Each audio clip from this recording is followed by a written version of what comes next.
As Ahsoka and Maul stood alone in the throne room, the renegade Sith dismisses the former Jedi's claims of bringing him to justice. Offering Ahsoka to join him in his quest to defeat Sidious, Ahsoka refuses upon hearing that Anakin was supposed to be the apprentice to the mysterious Sidious, and she ignites her blades. Maul responds by igniting his new double-ended lightsaber, and the two engage in a duel that leads to Maul running to the rooftops of Mandalore's skyline.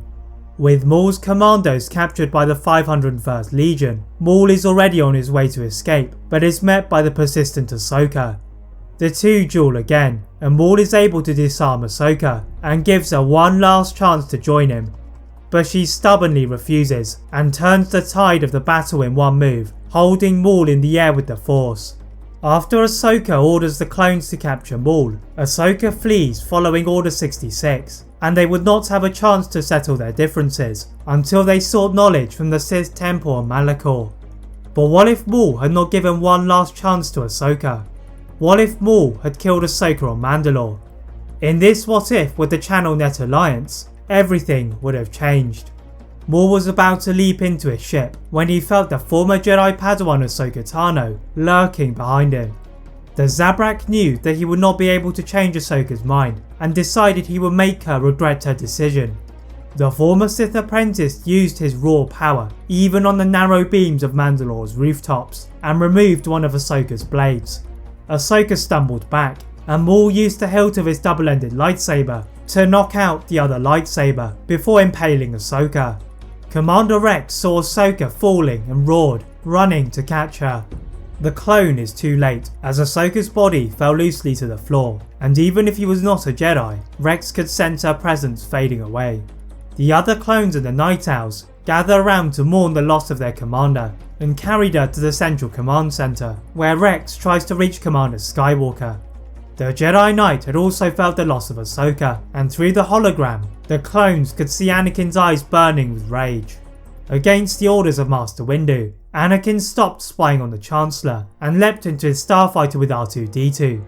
On the way, Anakin orders the members of the 501st Legion on Mandalore to head into the skies and search for Maul's ship, as he continued to ignore the incoming transmissions from the Jedi Council.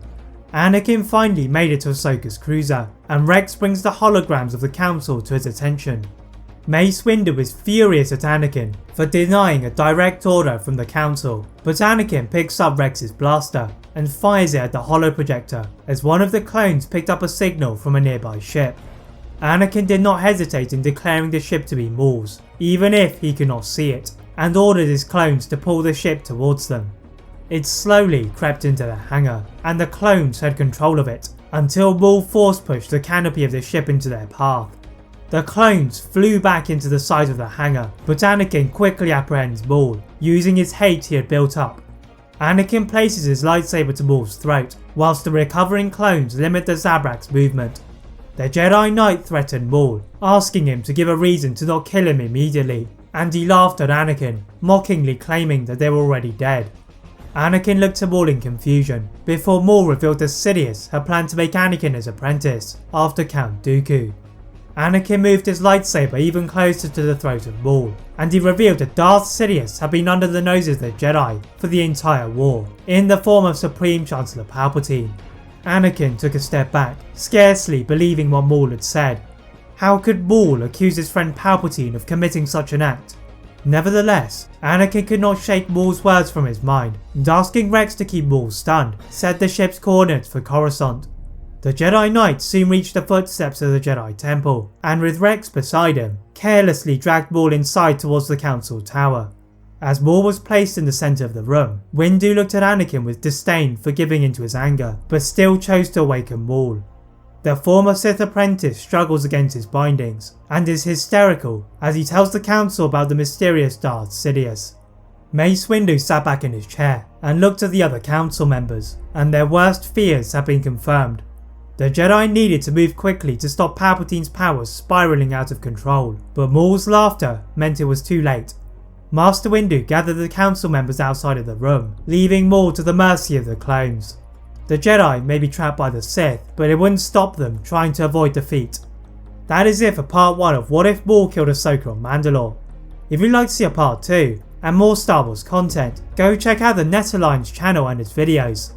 As always, turn on your notification bell, click that subscribe button for more tips, and leave a comment on what if you'd all like to see next. Thank you all very much for watching, and see you next time.